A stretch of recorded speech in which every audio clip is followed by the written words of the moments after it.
Hey, so, old sermon, because I decided the previous video kind of sucked, so we're redoing it, because I felt like preaching, mostly, and I didn't have anything ready, and it's already, like, 9:40. 9:30. I was close. It's 9:28. I have an official timekeeper.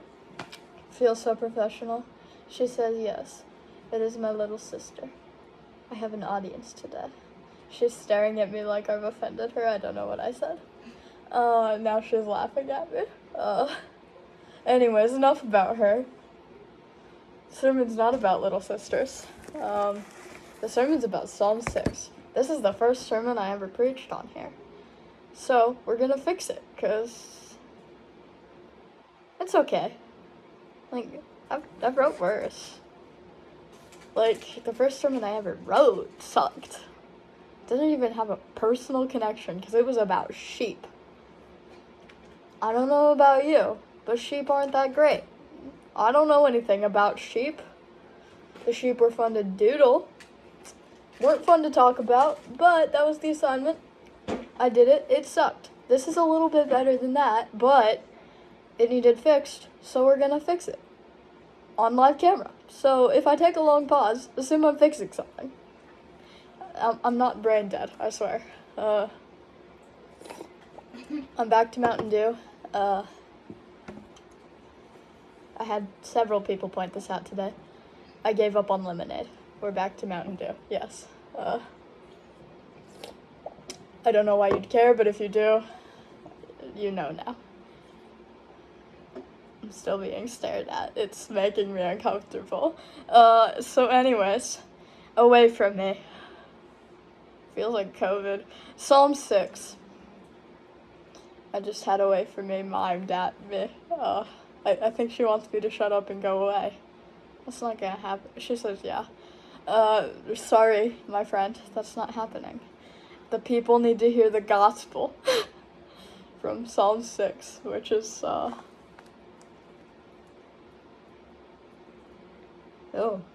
I picked a really random psalm. I think I used the generator for this one. Lately, I've been not doing that and picking based off of my fancy. Do people say that? I don't think people say that. I was laughed at. Okay, yeah, people don't say that. Okay. This is going great. So, I'm gonna start with a story. After school, I go home, and I'm insufferable. She nods, yes. She lives with me, she would know. I go through my evening, offending everyone. She nods again. And etc. You know? I wrote a list, but it's not so applicable. Words. It's not accurate anymore, so we're just going with etc. I do still offend people. On occasion. I'm not good at not doing that. Until a very special moment of my night. It could be youth group. It could be reading my Bible in bed at night at like 3 a.m. It could be church choir. But one thing never changes. God is present. Hence church choir, not normal choir. Needed to tie it in. So, the psalm we're going to read today is about the Lord having mercy on us as we are sorrowful. Oh, I wrote all the verses down. I don't need this right now. I do need the Bible. Yes. Not right now, though. The unevenness was bugging me, so we threw the Bible on the floor.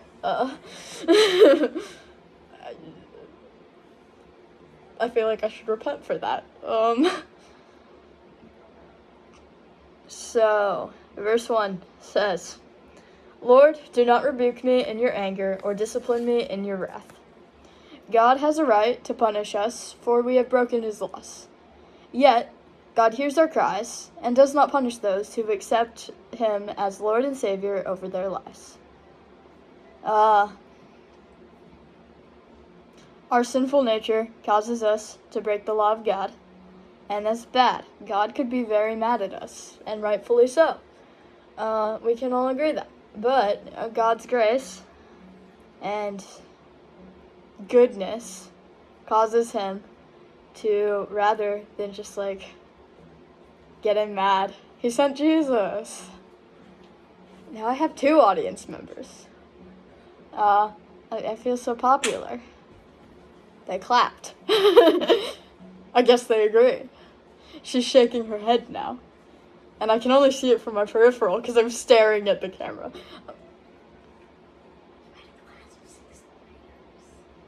A class of 6th graders. Yes, I preached at the 6th graders on Tuesday. They love me now, I think. At least one of them does. I got a very nice letter.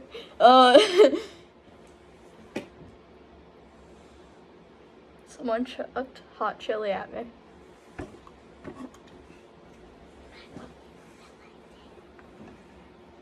My sister says I had 2 people that liked it. Water, corn syrup, salt, distilled vinegar,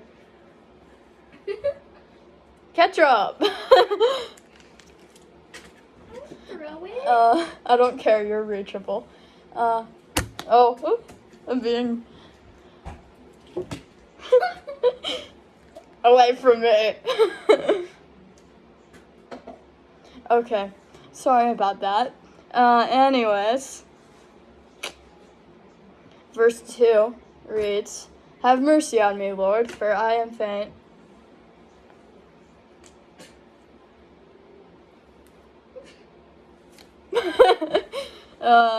Heal me, Lord, for my bones are in agony.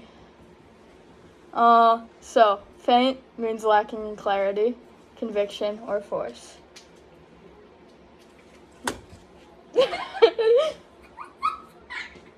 Now that's a miracle. Can you guys hear that? I think there's a rat. She looks offended.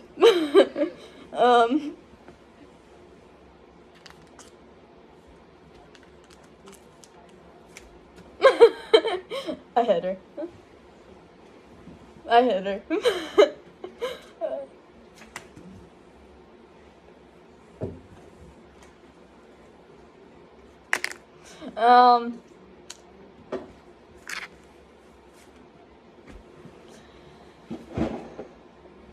She kicked something. Anyways.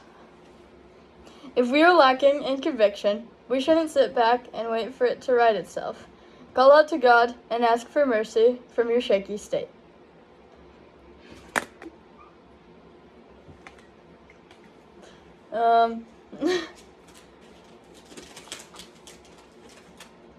Agony means extreme mental or physical suffering. Therefore, the psalmist is essentially calling to God for healing of some of the worst pain you could feel. There's a pile of Cheetos on my sermon desk now, because my sister's a messy child, and now she's giggling. Giggly, messy child. They fell on the floor. Okay. Fascinating. If you remember anything from this, I want it to be this. When you are struggling, no matter who you are, no matter where you are, no matter how you're suffering, you need to call out to God for it to get better. Because, God is God. That's how God works, okay? Now there's a marker on my camera. How fascinating. Truly. Needed caffeine to deal with this one. She's giggling again. Verse 3 says, "My soul is in deep anguish. How long, Lord? How long?" If there's a light change, my sister's pointing a flashlight in my face, which I already had a blinding lamp there, so I think I'm okay. Oh, that's not fun. Hey! She knocked over the camera. We need to ground her. Isaac gave me that, Char. That's from Isaac. 10:45 in bed. Sometimes we wonder why God would let us continue suffering. He might want you to grow. He might want you to change things through you. Nobody can confidently say exactly why God is letting you suffer. No one knows God's will. Now, I'm going to skip around a bit. I guess that's right. We aren't going to talk about 4 to 7 separately. So, verses 4 and 5. Turn, Lord, and deliver me. Save me for your unfailing love. Among the dead, no one can proclaim your name. Who praises you from the grave? So, fun fact, the original idea of the bad place came from a mistranslation of the word grave. So there is probably no fire involved. So really, this verse has to mean God delivers me from death. Verse 6 and 7 say, I am worn out from my groaning. That was very staccato. All night long I fled my bed with weeping and drenched my couch with tears. My eyes grow weak with sorrow. They fail because of all my foes.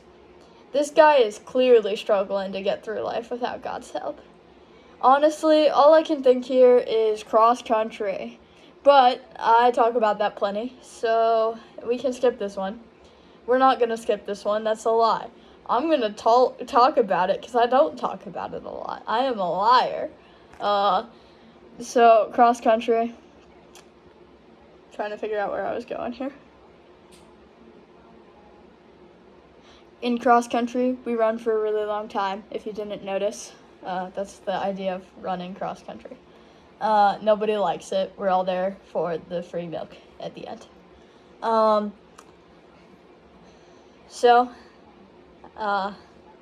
In cross country, we gotta ignore our muscles and, brain power instead of feet. Cross country is a mental sport. So is calling out to God. Analogy over. Thank goodness. That's a weird comma. Rather, I want to say something that you've probably heard before. This will not be your plight if you stick with God. I know many people in here, me included, accepted Christ young, but walked away at some point later in life. Anyways, verse 8, away from me, all you who do evil, for the Lord has heard my weeping. Anybody catch the title there? I picked it because I think it's the main point of this passage. You know, the third main point, because I wrote this over 5 days. If you want to truly be with God, you can't spend all your time around ungodly people. Non-Christians can do good things and can be good friends, but you need to be careful to prioritize your relationship with God and friends that follow God, because they won't tell you to do things God doesn't like, typically. I mean, they can be wrong, but, they're less likely to be wrong, you know? Verse 9, the Lord has heard my cry for mercy. The Lord accepts my prayers. Yes. I only read that for the sake of reading all the verses. God hears us. I think we've all heard that one at least once if we pay attention to, church. You know, it's pretty standard. Pray to God, He listens. Sometimes a thing happens. That's basic Christian foundation. Good to cover, though, you know? Verse 10 says, all my enemies shall be overwhelmed with shame and anguish. They will turn back and suddenly be put to shame. I take this to mean that someday, those who don't believe in God will realize their wrongs, be filled with shame, and turn back to God. Being met with shame from other Christians. Don't be that kind of person. Just, be nice to people. Even if they come to God after doing a ton of horrible things, at least they're coming to God. There's a passage about how we should forgive not 7 times, not 77 times, but 7 times 77 times, which is fun. Lots of 7, lots of times. Those are 2 fun words. What about iCloud? I got like 5 settings notifications in a row. That was an episode. That's it. Oh wow, I cut that down a significant portion. Okay, anyways, announcements. I do that now. I'm probably gonna preach in a chapel. You should be there. Unless you're the stranger that subscribed 2 days ago, then please don't be there. I'd be concerned. But if you go to my school or know my principal, go for it. Like, if you have any reasonable reason to be in my chapel, have at it. I won't complain. It'll probably be repeating things you've already heard, because if you watch regularly, I don't have much that I haven't said here. I tend to be quite repetitive in my words. But, like, it's repetition mixed together in a new way. Nothing is new, but everything's different. That felt like a proverb, I'm sorry.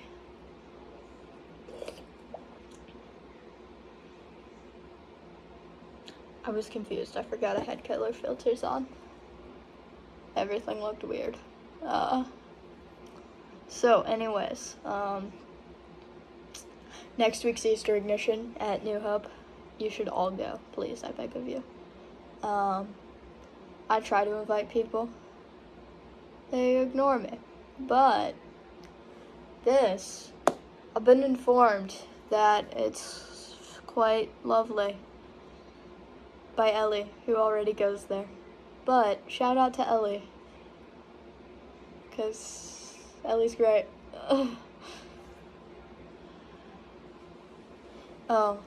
If you guys want, I can do a mini-series, and I can make, like, shorts, because shorts would probably help. I just had a sock attempted to be thrown at me, maybe. I don't know. Okay, no. She says no. She looked very aggressive in her sock chucking at the floor. Now she's giggling again. It's been a day. Oh, fun fact. Check your text messages. I ended up at a church 3 hours early because I didn't check my text messages. And then I got to hang out with Isaac, so, like, I'm not complaining. But, like, I could have gone home and, like, not been around people for 12 straight hours. So check your text messages is the message of that story. Bye-bye.